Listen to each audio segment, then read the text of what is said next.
Hey, welcome to the Christel Crawford Show. I shockingly am Christel Crawford. It's nice to see you guys. I am in a hotel in Redondo Beach, LA, California, for those of you that don't know where LA is. And we are on day 2 of middle of day 3. I was way off. In the sex and relationship class with Access Consciousness. Hi, Sandra. Hi, Albina. Nice to see you. So I'm in the middle of a lot of change right now, like I always am, and sort of have some words for it and sort of don't. And so we're just gonna see how this show goes. Hi, guys. Hi, Ulrike. Hi, Nydia. Nice to see you guys. I'm glad you're here. The topic that I chose for today was, hi, Torgen, was discovering what's actually true for you, because there's a lot of that going on for me right now. I've got something behind me and it's bothering me. Hi, Kathy. Hi, Max. Maximilian Gangster. That's not his name, but that's what I see every time I see his name. Okay, I'm so distracted. Hi, guys. This whole topic of discovering what's actually true for you. So, I'm gonna take you on a little bit of an adventure. Hi, Karen. I loved your question. Thank you so much. Hi, Tanya. So I'm in the sex and relationship class, and so of course we're having a ton of conversations about, you guessed it, sex and relationship. And one of the things that's going on in my world right now, especially in the last probably 2 months, 3 months, is discovering all these places that I've been hiding from myself. These places I've been functioning from that I've just hid from myself. And, you know, it's come up in a lot of radio shows and videos lately as the cunt thing. And, but what's really cool, what I've always known about these classes and the kind of change that I choose and the kind of awareness that I keep choosing is that underneath everything that I think is wrong with me is always something great about me. Or is a capacity that I've judged as wrong that I may be using for nefarious purposes, inadvertently, unconsciously, that is actually the capacity for just anything, right? Like the capacity to be a cunt is also the capacity to be incredibly kind, just inverted and doing something else. It's just a capacity being used for something that's creating something that you may or may not want to be creating. But when you're functioning unconsciously from these things, you don't have choice. You just have response and reaction and resistance and all this other shit. So what I've been asking for is to see everywhere that I'm functioning from. So first was the cunt thing, right? First was like everywhere I was functioning as a cunt and not acknowledging it. Hi, Santa. Hi, Alpia. I'm so glad you guys are here. Thank you. So that was the first sort of major thing, and it really, really, really took me a while. Well, for me, a while is months. That's a long time in my world. Thanks for some people that takes years, so I'll go ahead and acknowledge that I'm fast. But for me, it was a really long time of really looking at it and flipping it over and really recognizing that I wasn't looking at it and acknowledging that I was functioning from it and all this kind of stuff. And then what we got to today, or in the last few days, was this conversation about softness and this softness, not that isn't just kindness, but there's this softness of being. And one of my great friends brought up the conversation in class, and I just started crying immediately when she was talking. And I was like, oh, that is actually what that softness of me is actually what I've been protecting and hiding more dynamically than the fact that I was being a cunt. And the cunt behavior or whatever that was creating in the world was what I had decided would protect this softness of me that has been more true about me from the very beginning than almost anything else. In fact, as she was talking the other day, I was just like, I was having wave after wave after wave of epiphany about like how I started out in the world, which was this really aware,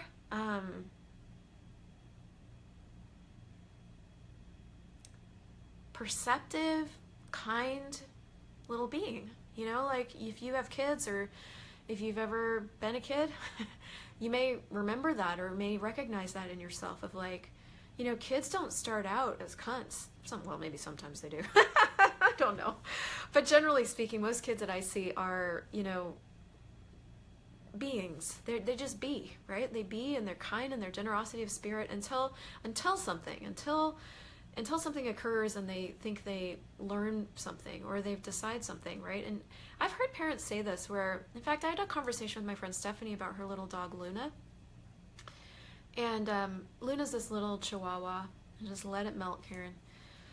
Luna's this little chihuahua. She's this little moon-colored chihuahua, and she's so sweet. And Stephanie was telling me a story about how when Luna was a pup, and she remembers the moment, and she's like, you know, when Luna was a pup, and she would just trundle and run up to everything, and like everything was exciting, and everything was full of wonder, and everything was new. And she remembers the moment when Luna learned that what it was to be afraid of something. And Stephanie cried as she told me this about her little dog. And she's like, and I knew in that moment that Luna would never be the same. That she had just learned something, or she had just had a moment that changed something for her. And so this conversation and this conversation about softness was really like weaving itself through my universe in the last couple of days. And I remember certain moments in my life where, I remember one moment in particular where I was in middle school, so I was 8th grade, and I must have been 10 or 11. And I was walking out of school, and it was cold. I had my jacket on, and I was holding my hands like this. So I was really holding my body and holding my own hands. And this one boy who made it his mission to make my life really miserable said something about it. He's like, "Oh, little Miss Goody Two-Shoes." I've never forgotten that. And I never walked like that again. And from that moment on, I was aware of that I needed to, what I decided was that I needed to judge myself and how I was walking so that that didn't occur again, so that I could be what was acceptable in the world or what was approvable in the world. Now, I think that's what I decided. There actually may be decisions under that, because let me add another facet to this conversation that is really is starting to unravel for me just this morning, was a conversation about rejection. So add to this softness that rejection and the creation of rejection in your life is a choice. Not a reaction, not a response, but a choice. Well, maybe a reaction, but a choice, right? I've talked on some videos before about how frustration and irritation and all of those things that feel like reactions are also choices. And one of the things I started asking myself when I realized that frustration was a choice was, well, I started realizing, first of all, that I chose it a lot. And so as I started recognizing that I chose it a lot, I was like, wow, I just started asking, like, what other choices do I have beyond this that I've never considered? And that started really unraveling the frustration for me. So this morning, what came up in class was you know how we talk about in Access Consciousness projections and expectations, separations, judgments, and rejections. Well, most of us, including me, have never really heard the word rejection in that.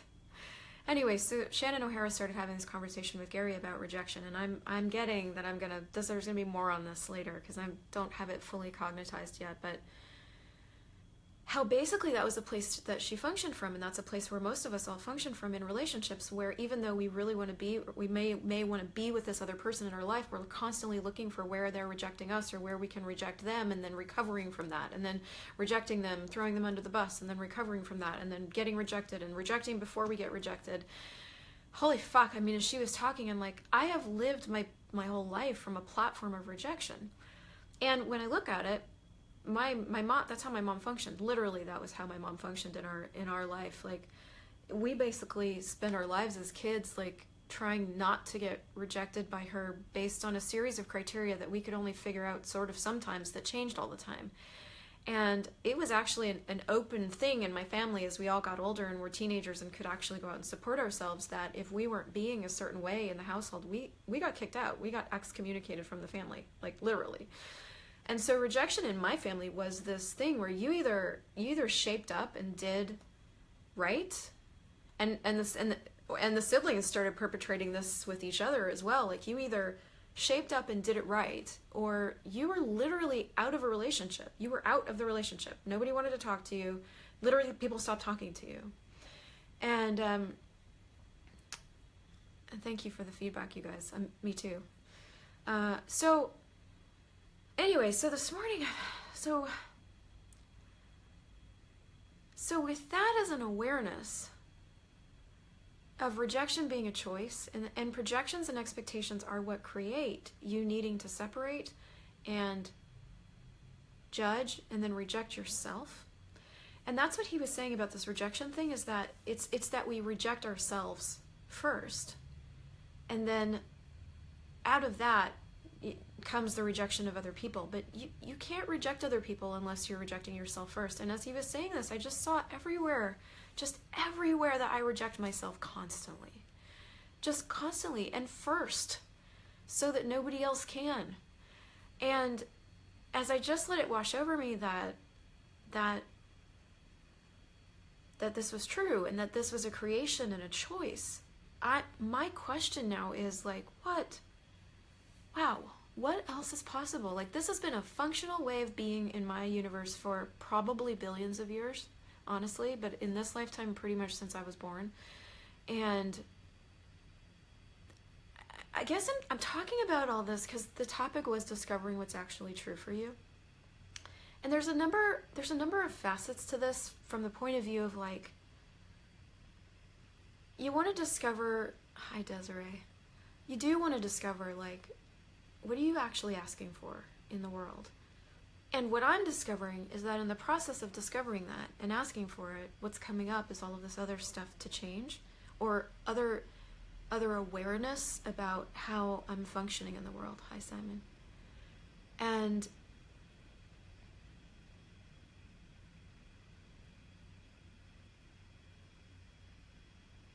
I'm not totally sure where I'm going with this exactly. I guess what I want to invite us to look at this in a couple of different ways. Like, would you be willing to start asking for, hey, where am I functioning from that I've never acknowledged and never looked at? And just start receiving information about that. So as I was looking this morning at, like, my functional state has been to reject before I'm rejected, and I reject faster than anybody I know, which means I'm judging, which means I'm separating, which means I'm not receiving me, and I can't receive what I'm asking for. Like, Gary was talking to Shannon O'Hara, and as she was having this epiphany about the rejection thing, Gary said, "You think you're making a lot of money now?" And she just, like, uproariously laughed. And Shannon is doing really well financially, and I've been asking, hey, what would it take to have what she's having? And I've been really looking at, like, what she's willing to be in the world that I'm not willing to be, and there's so much. And then with this conversation and watching, them have this conversation, I'm like, wow. So my question for after lunch, and I'll have more on this for you guys next week, or maybe during the polls, because I start some energy polls on Thursday, and all of this is going to be woven in there, because this is so integral. When you reject yourself, you can't receive. So when you reject yourself, you're basically, like, taking whatever it is you've decided about yourself that's unacceptable and throwing you in the garbage. And when you throw you in the garbage and somebody tries to gift you something, you can't receive it because you've already thrown yourself in the garbage, right? So let's give us a tool, eh? So how many projections and expectations and separations and judgments and rejections are you using to create the relationship with you? And everything that is times a godzillion, will you destroy and uncreate all that? Right, wrong, good, bad, pod, poc, all nine shorts, boys, beyonds. And if you're new to Access Consciousness or new to the clearing statement, which is what I just said, go to theclearingstatement.com and it will give you all the lowdown on that. But basically, what we want to do is we want to start changing the energy around this. We want to acknowledge what's going on. Because that's what this whole thing is about. Discovering what's actually true about you, discovering what's true for you, discovering what your reality is an ongoing adventure, if you let it be. It can be an ongoing torture if you have that point of view, but if you let it be an adventure, that's what it can be. And so how many projections and expectations and separations and judgments and rejections are you using to create the separation, judgment, and rejection of you? And everything that is times a godzillion, will you destroy and uncreate all that? Right, wrong, good, bad, pod, poc, all nine shorts, boys, and beyonds. How many projections, expectations, separations, judgments, and rejections are you using to create the rejection of the softness of you? And everything that is times a godzillion, will you destroy and uncreate all that? Right, wrong, good, bad, pod, poc, all nine shorts, boys, and beyonds. How many projections and expectations and separations and judgments and rejections are you using to create I'm going to say the badass of you, and everything that is times a godzillion, you destroy it and create it all. Right, wrong, good, bad, POD, POC, online, shorts, boys, and beyonds. And if you guys are just joining us, we're just really diving into like, hey, what's actually going on? Where are you really functioning from that's creating your life? You know, like I've been asking for like millions of dollars. I've been asking for an expanded business. I've been asking for, you know, really expanded life that's bringing in a lot more. Well, what brings in more? Being more. How can you be more if you're so busy rejecting yourself you can't even see straight? How can you be more if what the constant process you're in is looking for where you fit, where you don't fit, who fits in your life, who doesn't fit in your life, what you can receive from, what you can't receive from, what's gonna work, what's not gonna work. It's a constant state of decision and judgment and computation and conclusion. And how do I know? Because I'm better at it than anybody I know. And, you know, I can actually say that with not a lot of charge on it now, because it's just like, yeah, that's just what it is. And you guys, that's how we're taught to be in the world. It doesn't make us wrong. It's just like, that's how we're taught to be in the world. And so when we're moving forward and we want to go into like pulling energy and generating the life we desire, we even want to start engaging in that play, like however we do that, this is where the rubber starts to meet the road, and we get to start to look at, hey, where am I functioning from that's creating the stop? Where am I functioning from that's creating the no money? Where am I functioning from that's creating the angst I seem to have in relationships? Where am I functioning from that's creating the upset I'm choosing? Like, where am I functioning from here? And then start to POC and POD that, like, everywhere I'm not willing to be, know, perceive, and receive it, times a godzillion, destroy and create it. And I do want to add to this conversation that takes a fuck of a lot of courage. That's, you know, consciousness is not for pussies. So if you are asking for that, please acknowledge what you're choosing. Please acknowledge how much courage you have to look at all this stuff. You know, because consciousness includes everything and judges nothing. It includes the good, the bad, the ugly, the whatever. It doesn't have a point of view. It's us that has the point of view. So when you start to ask for where you're functioning from so that your life can expand, you know, you don't want to go down the rabbit hole of why you're functioning from that, because that won't get you anywhere. That's like that's a toilet, might as well flush the toilet. Like, that's just this, right? Interesting choice I keep making, being in sales, being rejected over and over all day, 5 days a week. Cute, not bright. Yeah, Kathy, and I wonder how much of a point of view you actually have about being rejected. I actually wonder what's right about you that you're not getting. I mean, you guys got to start asking, hey, what's right about me I'm not getting either, to start discovering, like, what's the strongness in what you're choosing that you've never acknowledged. And Tanya was thinking this morning about how I don't fit in anywhere, and then realized I'm not supposed to. Much lighter. Oh yeah, no, you guys don't fit. Like, if you're listening to this radio show, you don't fit in anywhere. In fact, that is the absolute gift of you. Listen, my friends and I went out. We're in LA right now, and we drove to Hollywood. We took an Uber to Hollywood, and we went to this beautiful, beautiful restaurant. It has stadium seating, like, called Tao. And beautiful Asian menu and cocktails and stunning inside. And, you know, I walked in, I kind of looked yesterday like I just got off a yacht. I had like white linen, you know, pants, short pants, and like a white silk top and this big chunky necklace and a scarf and whatever. I looked great, but I didn't get my hooch on last night. And, you know, around 10 o'clock, 11 p.m. in LA, all the hoochies come out. So, you know, I mean, there's a lot of beautiful bodies in LA, seriously, crazy. And they just go on display. All the beautiful bodies go on display. And it was just so funny, because I was sitting there with my, you know, my two friends, and we're like 40, you know, whatever, 40 years old, and, you know, looking like we do, gorgeous, and totally different. And not just the way we look, but like, you know, the music came on and we were all like, yeah, let's get some dancing going. And everybody's so busy trying to look good, nobody's enjoying themselves. It was wild. And I was just so aware of how different we were, and also simultaneously aware that I've spent the majority of my life trying to tone that down so that I didn't get made fun of, or so that I didn't raise the ire of anybody, or so that and also so aware of everybody's projections and expectations when they looked at me my whole life. That's the other thing that happens, is like, people, when they look at you, like, they project and they expect of you, based on the way you look, based on what they've decided you are. And I'm so aware of that, and so are you. And so I would try to tone myself down or whatever based on that. And that's rejecting myself. That's the rejection of me. Like, that's where it shows up so dynamically. So I've really been playing with, like, my actual reality, what's really true for me, is I'm super aware. I'm super aware of people's discomfort, and I care about that a lot. And I don't really want people to feel uncomfortable around me, so I'll either turn myself down or turn off my caring about that. And I'm kind of awkward. I spill things on myself. I'm kind of clunky. I also look this way, so I like makeup, and like there's all this stuff that's true about me. You know, I'm capable at a lot of things. I'm really fast at most things. I'm great at being on video. I've got all this stuff that's true about me. And Gary said, I forget how he put it exactly, but it was basically like, you can't change the world by turning yourself down. He's like, you've got to be willing to inspire people. And we do by being us. We just do.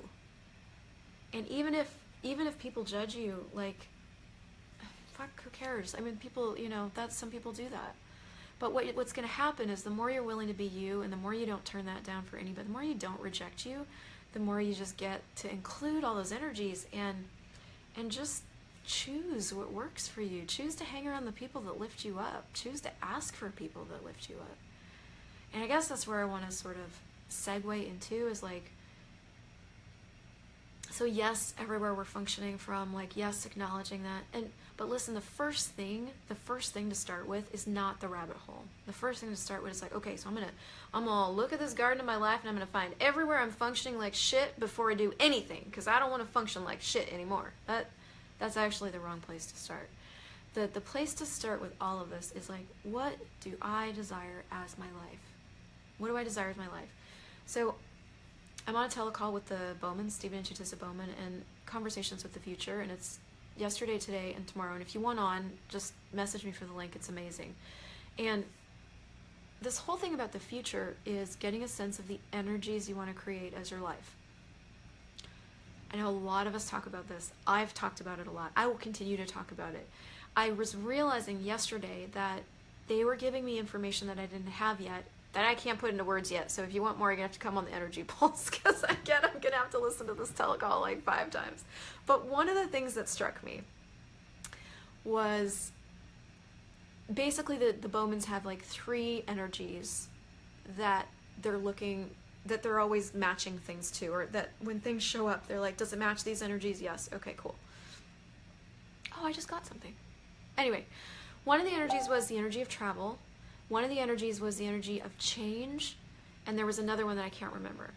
And what struck me about this is that I've been asking for energies of, you know, houses and cars, and I've gotten all those things, and travel and friends, I've gotten all those things.